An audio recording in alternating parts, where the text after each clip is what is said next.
What are some Buddhism tips that any seeker could use, beginner or expert alike? This morning's lesson is drawn from a good-hearted question found on Reddit, which begins, "What's the one thing I should know about Buddhism?" I'm not Buddhist, but I'm interested to learn about Buddha's teachings. As a Buddhist, what would be the one thing you think I should know? Something that is a core belief in Buddhism, something that makes your belief stronger, or even something that makes Buddhism special or stand out. I'm going to give you a whole bunch of things. Hopefully, at least one or two of them you'll find helpful. Let's begin with broad brushstrokes. Sturgeon's Law reminds us that 90% of everything sucks, including meditation teachers.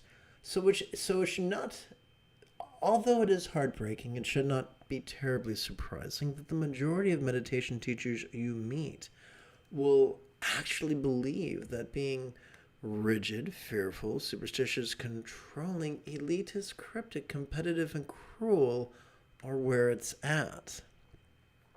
Whereas an extreme minority will believe instead in being flexible, loving, rational, laid back, egalitarian, lucid, cooperative, and kind. So the Buddha's path is not based on blind belief, but on rationale.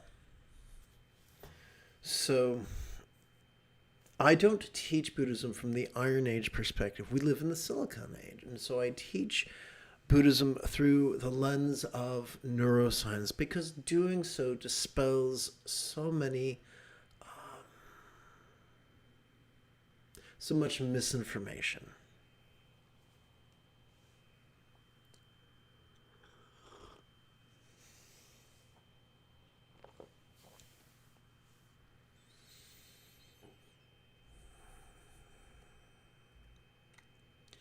So here's the basic idea of Buddhism. You can ask any biologist and they will tell you there are stressors. Some are circumstantial, some are physical, some are interpersonal, some are mental. We have evolved mechanisms to deal with stressors. First of all, we evolved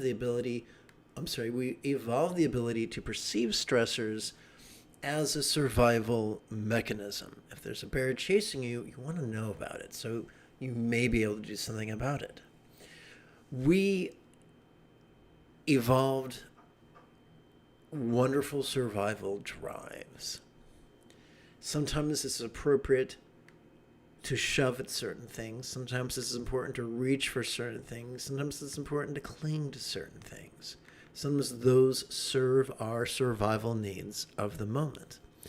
The liberation the Buddha offers us is not liberation from the presence of these survival drives, but from their tyranny.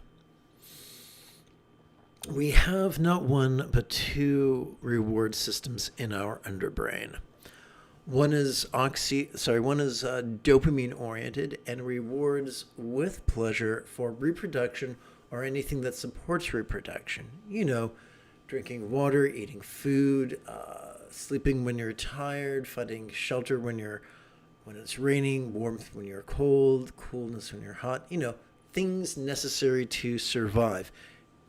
But there's a second reward system, and it's oxytocin oriented. It rewards with a sense of fulfillment anytime we act with cooperation, because that's simply how we evolved.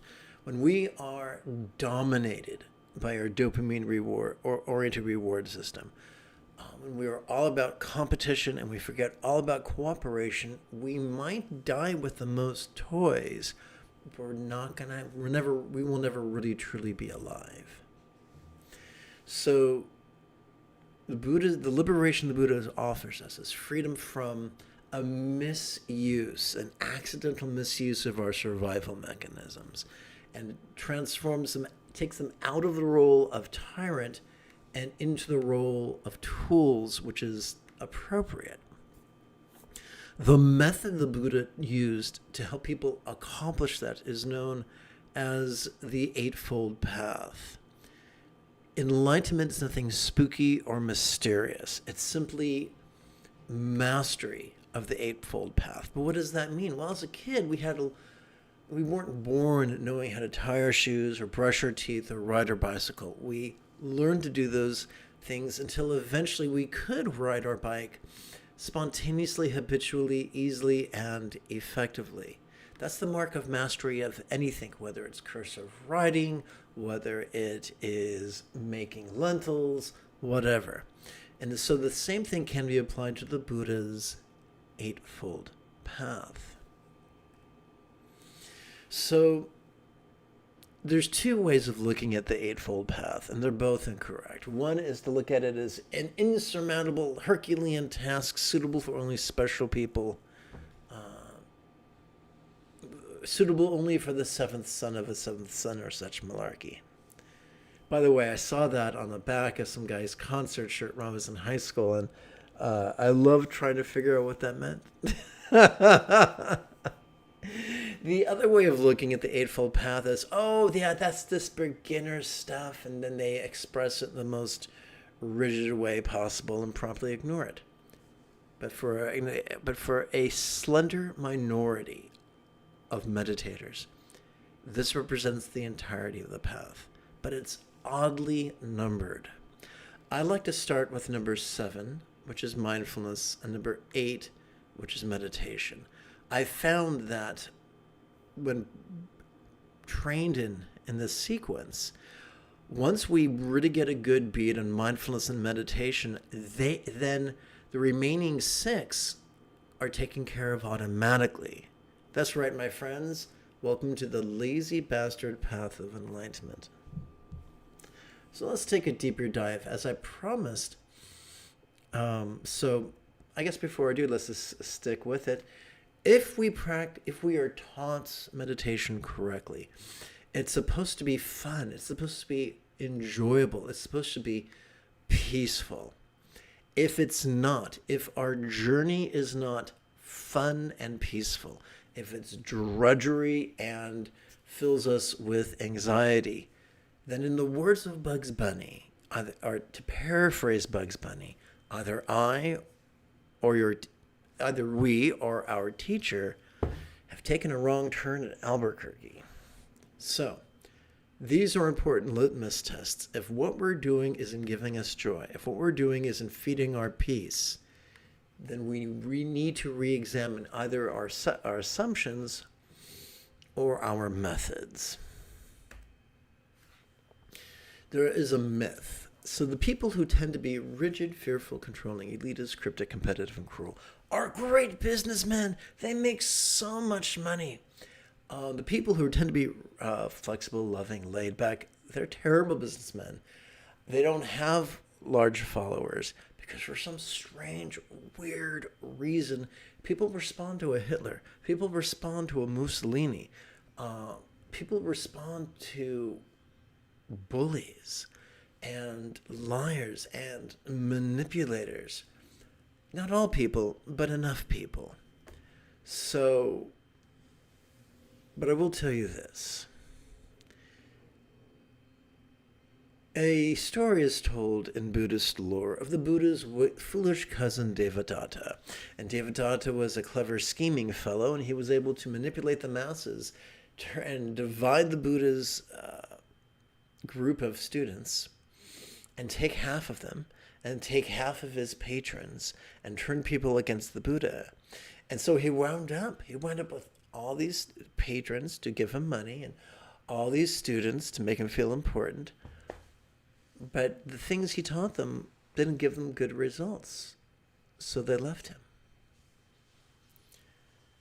When most bad teachers are more skilled at gathering students than actually benefiting students, they wind up telling themselves lies or telling others lies. Things like, well, the reason you haven't gotten great results is because you're not worthy. Here, perform these rituals for the next 10 years, and maybe that'll help. No.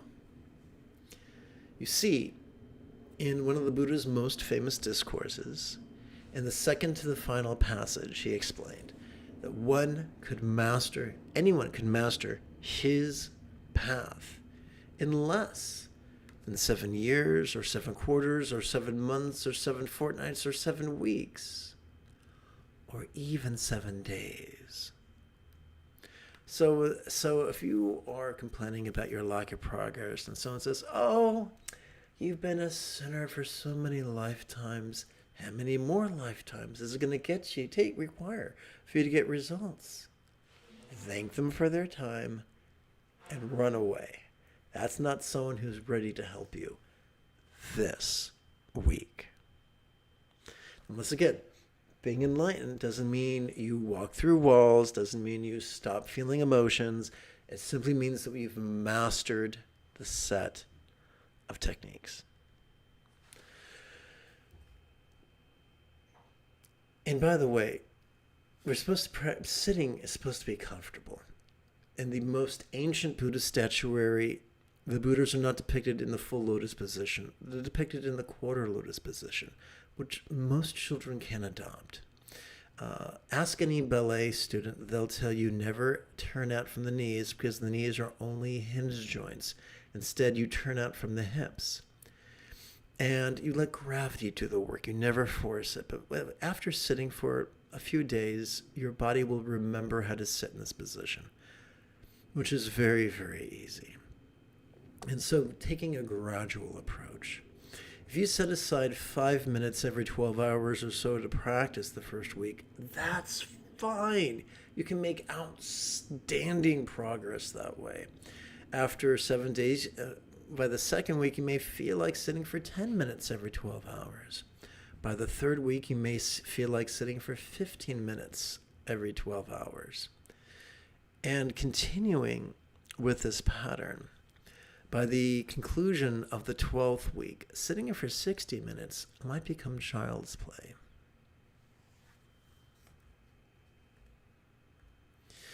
Now, there's so much malarkey, there's so much confusion, there's so much misinformation, and occasionally disinformation. What are we going to use as a bullshit detector? I'm wondering, I'm smelling particles. I'm wondering if this thing is filthy. Anyway, let's continue.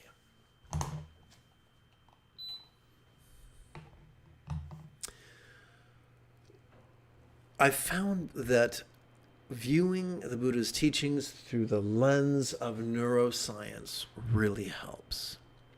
Now, a lot of the folks who are rigid, fearful, superstitious, controlling, elitist, cryptic, competitive, and cruel will insist that we must practice active concentration and active analysis.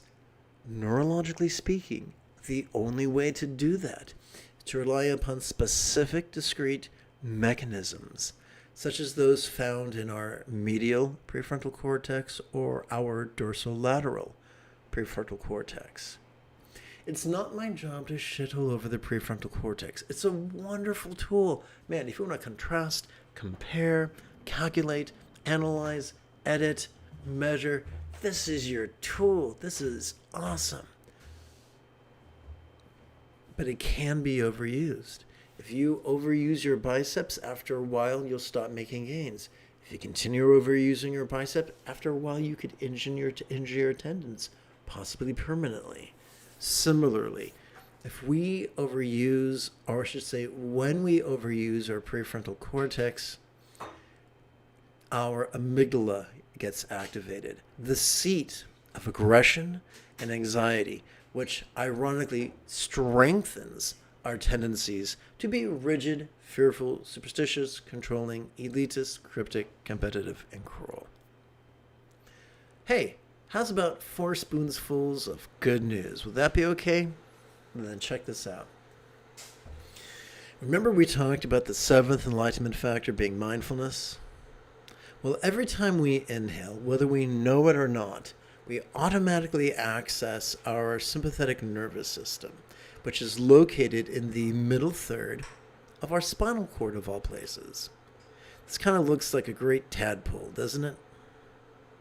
Well, this sympathetic nervous system has evolved to help us perceive in a very special way, to help us perceive vulnerably, passively, viscerally, randomly, and fleetingly, which is very, very important. Can you see how merely cooperating with this mechanism right here will help us to traverse the path of yin?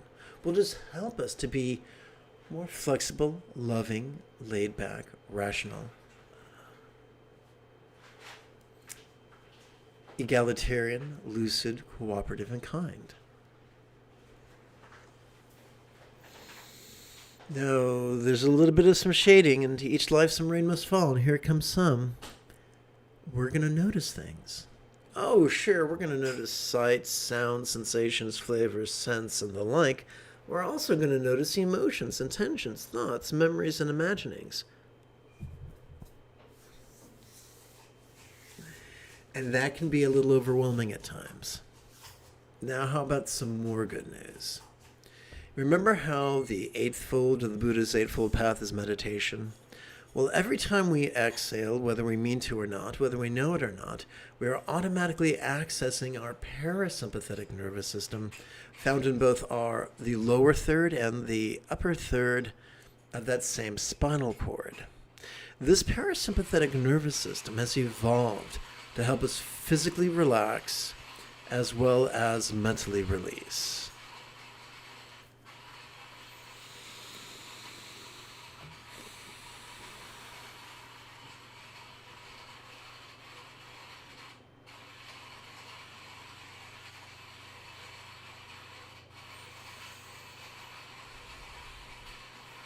So here's a really intelligent question. If that's the case, if we've already born with the sympathetic and the parasympathetic nervous system, then why haven't we already mastered the Eightfold Path?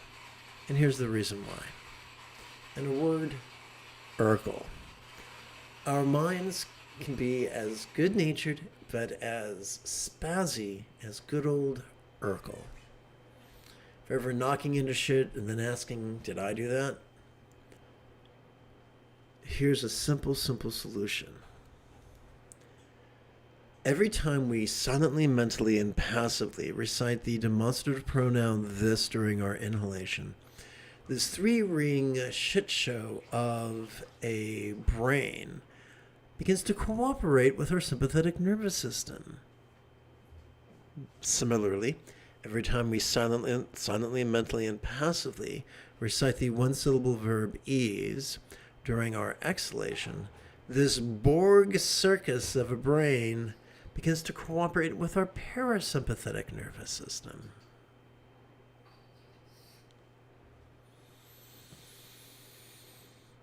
And that's it.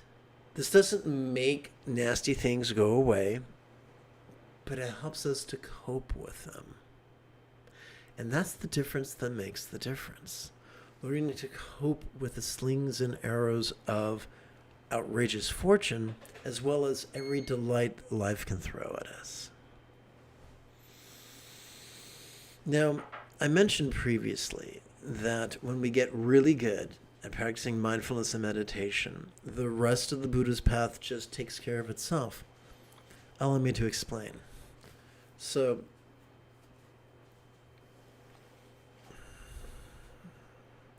we discussed previously how when we overuse our prefrontal cortex, it stimulates our amygdala, increasing our aggression and anxiety.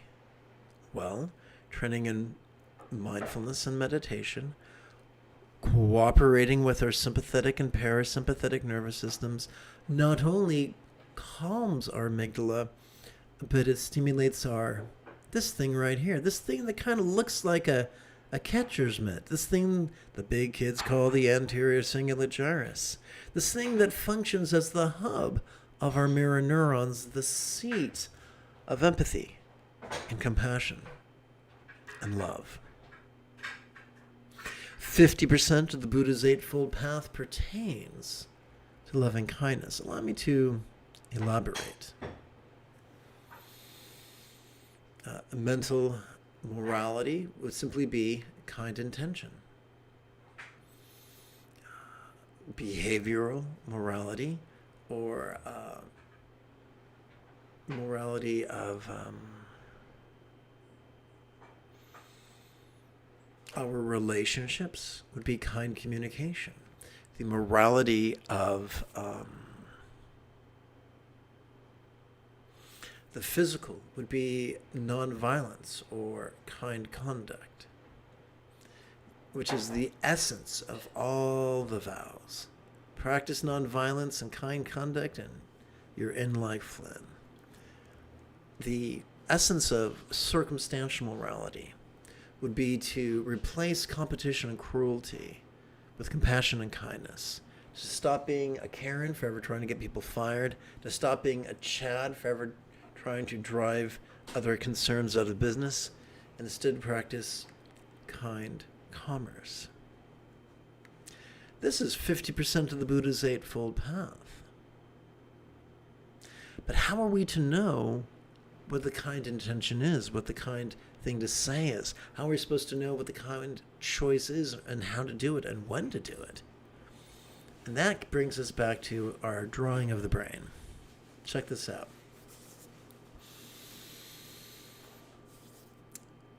The greatest Dzogchen Lamas have insisted that the highest love is spontaneous and uncontrived. When our choices, utterances, and deeds flow with the effortless effort of love's centered spontaneity, then those four facets of love take care of themselves. The circumstantial, physical, interpersonal, and mental facets of love take care of themselves.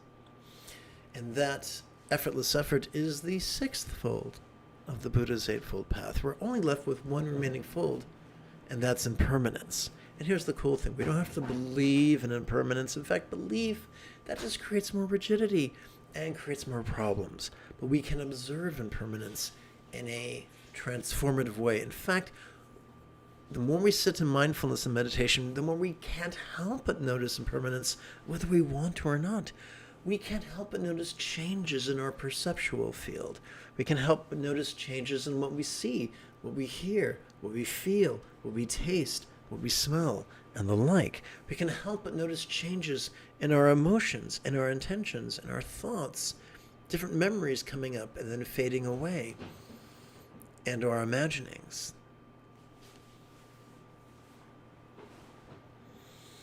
And so the great irony is this hodgepodge of ever-changing perceptions actually serves us on the path of the wisdom of letting go. Let's tie this up in a big red bow. The Buddhist path was always intended to be fun and easy and quick.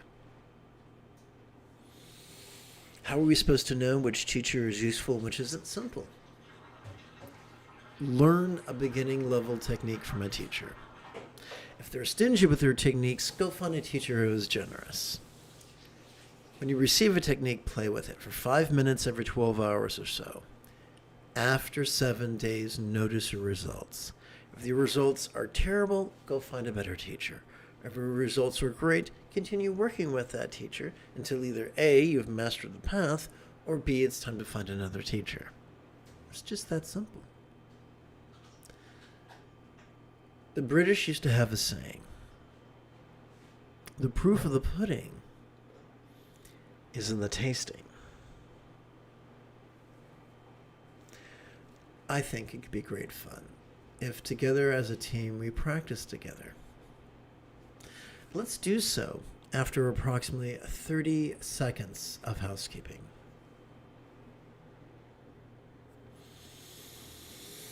This is Lama Jigme Gyatso of the Buddha Joy Meditation School.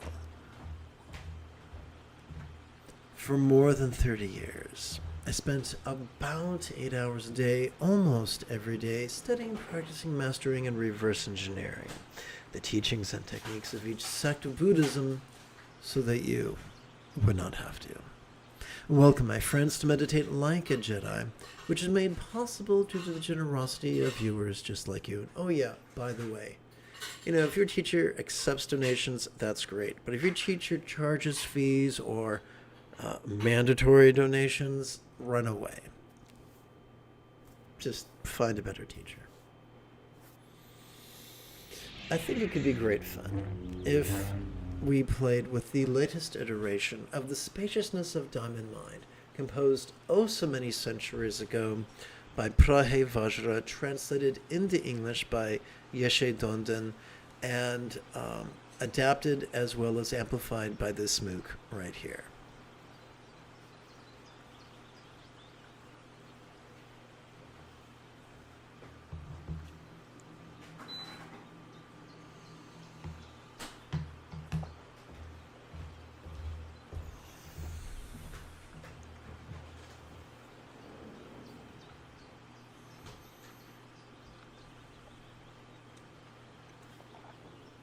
Please chant with me. Concepts like space, but neither. Let's try this again. Concepts are like space, but neither space nor concepts ever come into true existence. What is meant by true existence? Simply this. Whatever we note, so as we relax into our exhalation, whatever we notice during our previous inhalation will always feel a little bit less permanent, a little bit less independent, a little bit less defining. There is nothing we perceive that we cannot release by simply, to a certain degree, simply by cooperating with our latent mechanisms of our sympathetic and parasympathetic nervous systems. Let's continue. Abiding in spacious consciousness let's try this again. Abiding in spacious consciousness beyond desire and directed intent, one's condition widens to infinity.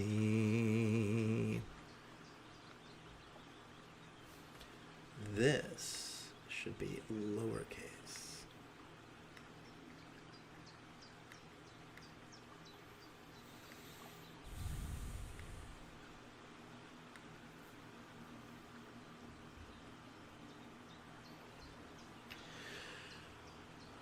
So as we relax into our exhalation, whatever desire we notice during our previous inhalation will feel less graspable.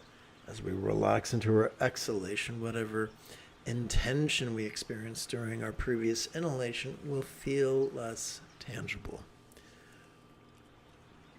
We are raised by society to be greedy and manipulative, and we are reminded to let go of those things, to notice them when they come up, to release them as we breathe out. Doesn't mean shove away.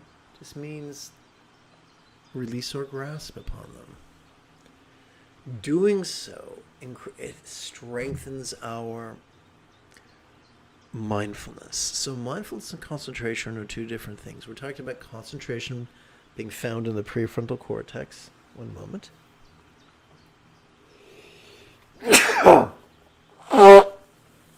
Excuse me.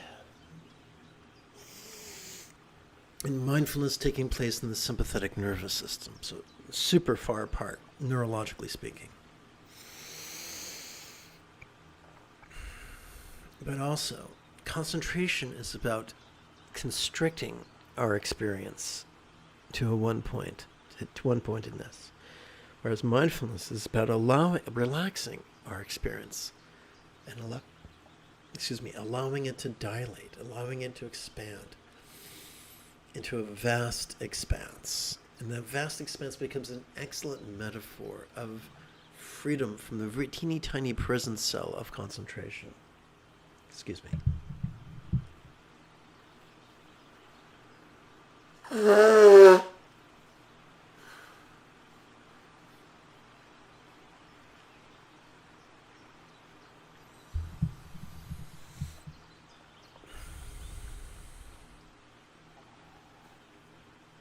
Please chant with me.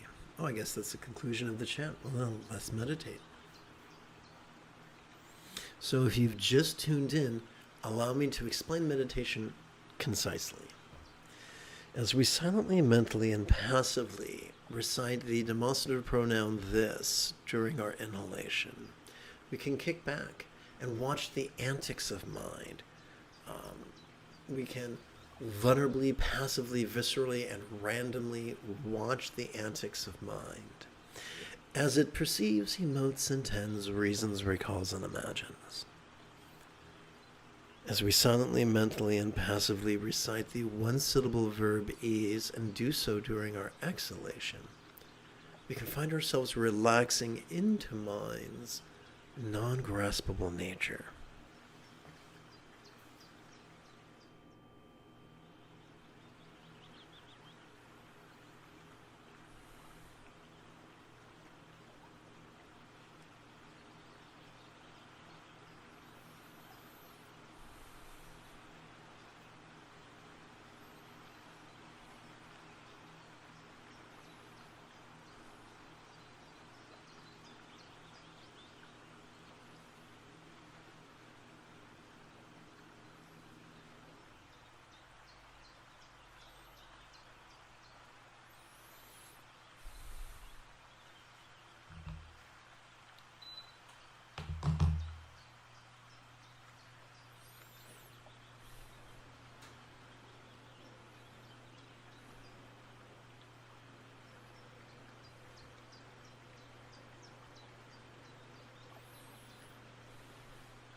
Welcome to this morning's live stream. Please chant with me. Concept-free equanimity is the ground of being. So, what does that even mean? So, what is this balance? Whatever concept occurs to us, as we relax into our exhalation, whatever concept we noticed during our previous inhalation could feel less graspable. So we're not free of the presence of concepts, but of the tyranny of concepts. This is important. If we start trying to repress our mindfulness, we've lost the path. The first enlightenment factor is mindfulness. The seventh fold of the eightfold path is mindfulness. So repression is anti-mindfulness, and we don't want that. But we want to embrace the mechanisms that not only recognize concepts, but that also release them. I'm not sure if you're as old as me, and perhaps you remember Mork and Mindy were in the opening episode. Mork from Ork opened the refrigerator, found a carton of eggs, pulls one out of the carton and says, "Fly, be free!" And then he watches the egg smash on the counter, to the delight of the audience and the absolute horror of his the fellow characters in the fiction. So, what does this ground of being mean? We don't have to get into fictitious metaphysics and stuff like that. Simply this. Everyone with a central nervous system, and oh yeah, everyone does have a central nervous system, is already wired to notice and to release because of our sympathetic and parasympathetic nervous systems. It is foundational to our central nervous system, to our very act of being alive. So our ability to notice and release is fundamental. Remember, we were kids in the 70s, there were these commercials for Riff, reading is fundamental. And then it elaborates. Please chant with me. But like the moon reflected on water, it cannot be grasped. That's right. As we relax into our exhalation, whatever we noticed during our previous inhalation could feel, and then we're getting into similes, as non-graspable as the reflection of the moon upon a calm body of water. Let's continue. Through the divine creative energy, the vibratory sounds of speech are manifested. So I'm going to get playful here and add an image because that's how I roll every once in a while. Let's see. I'm going to hit insert and picture and go to this file and go to that file and look for Dorje Sampa and look for mantra. Should do it.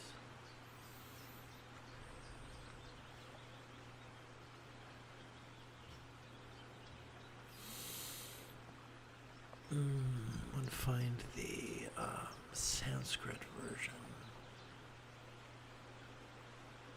Where has the Sanskrit version gone?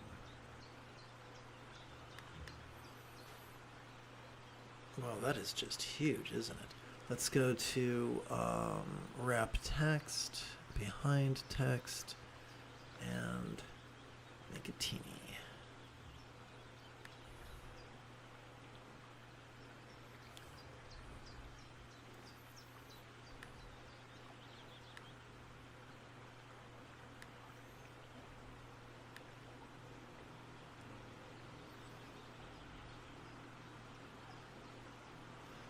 Oh, come on, coordination, don't fail me now.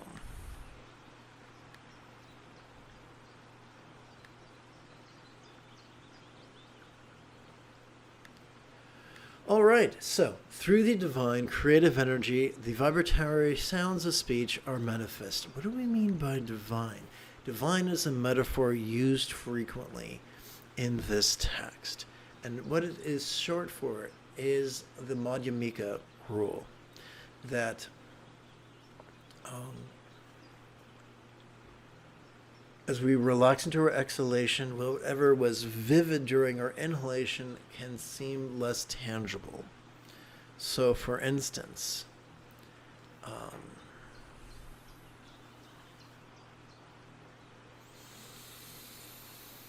as we relax into our exhalation, whatever communication, both verbal and nonverbal, we might have experienced during our inhalation could begin to feel as if it was as non-graspable as a mantra, a real or imagined mantra comprised only of light.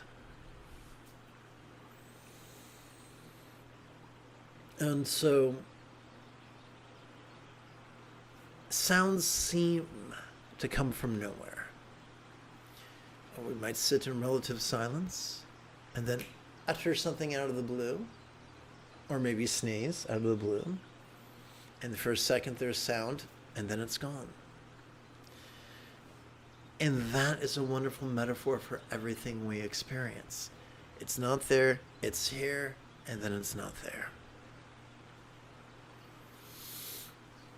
And so,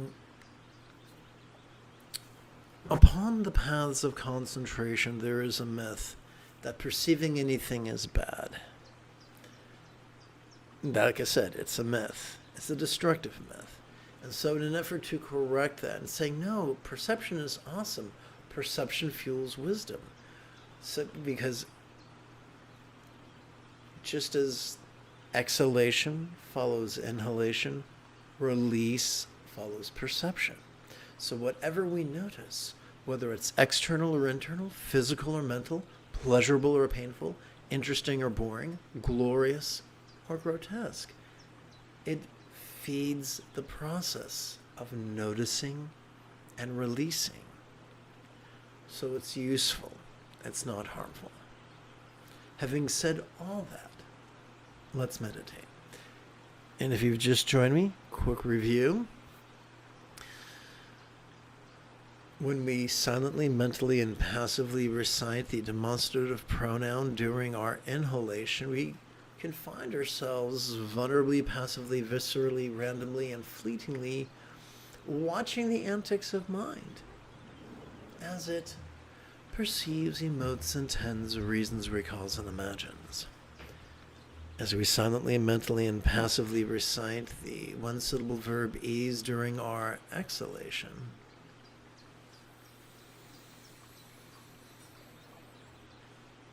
we could find ourselves relaxing into mind's non-graspable nature.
Please chant with me. The Mondrixens of Andan Ban, many elaborations, express the creative power of infinite consciousness and figure forth a mind of light. So, in various spiritual traditions, there are various sounds. Some have meaning, some don't.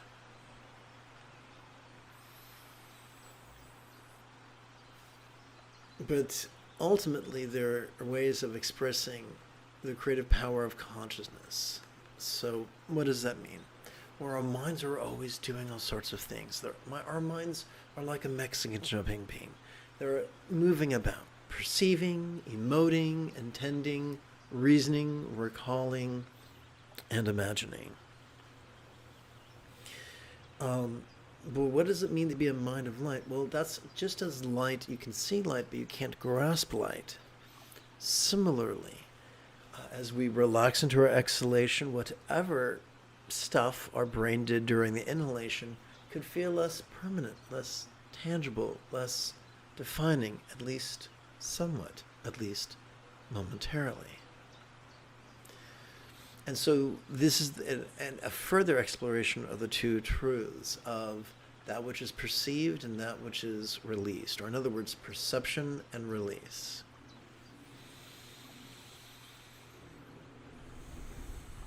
And so before we talked about how speech, polysyllabic utterances are a wonderful example of this, but so are monosyllabic utterances.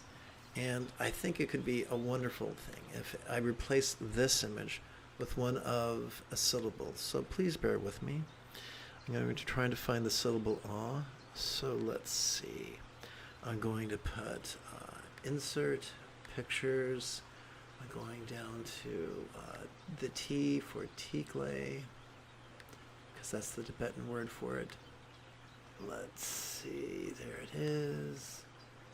And here is the So I'm going to put it behind the text and slide it right here and see how that orients.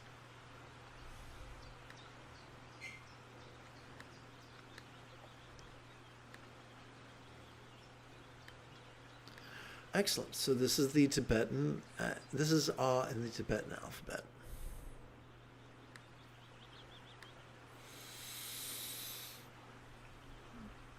So I figure it could be great fun right now to play with these syllables.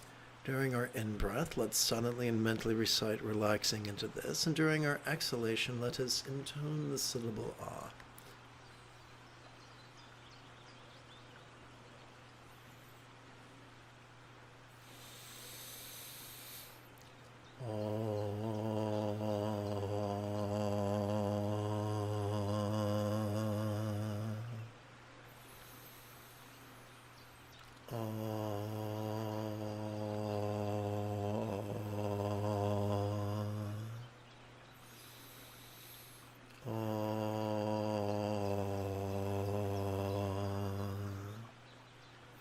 Now let's play with the syllable ta a bit faster, relaxing this multiple tas.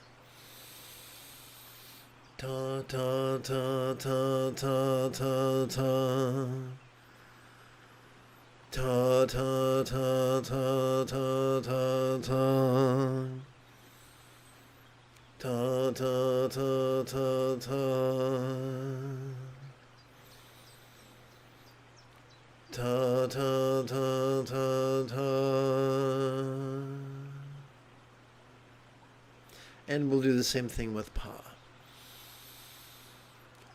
Pa pa pa pa pa. Pa pa pa pa pa.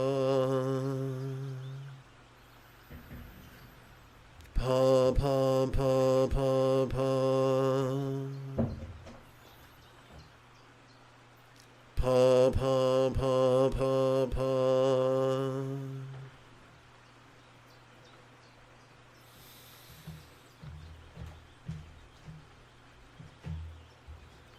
Please chant with me.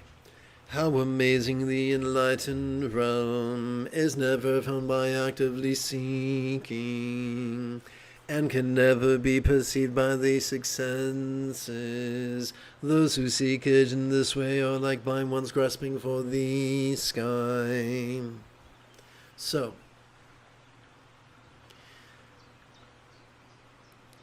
the enlightened, the state of enlightenment, is not found by trying to force data into our head through the skullduggery of philosophizing or blind superstitious faith. Instead, it is simply found by cooperating with our sympathetic and our parasympathetic nervous systems. How do we do that? Simple. As we silently, mentally, and passively recite the demonstrative pronoun this during our inhalation, we are cooperating with our sympathetic nervous system, which is designed to perceive, emote, intend, reason, recall, and imagine, or at least to notice those things. And as we silently, mentally, and passively recite the one-syllable verb ease during our exhalation, we find ourselves cooperating with the parasympathetic nervous system, which is wired for both physical relaxation as well as mental release.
If you feel that I have earned it, you could give this live stream a thumbs up.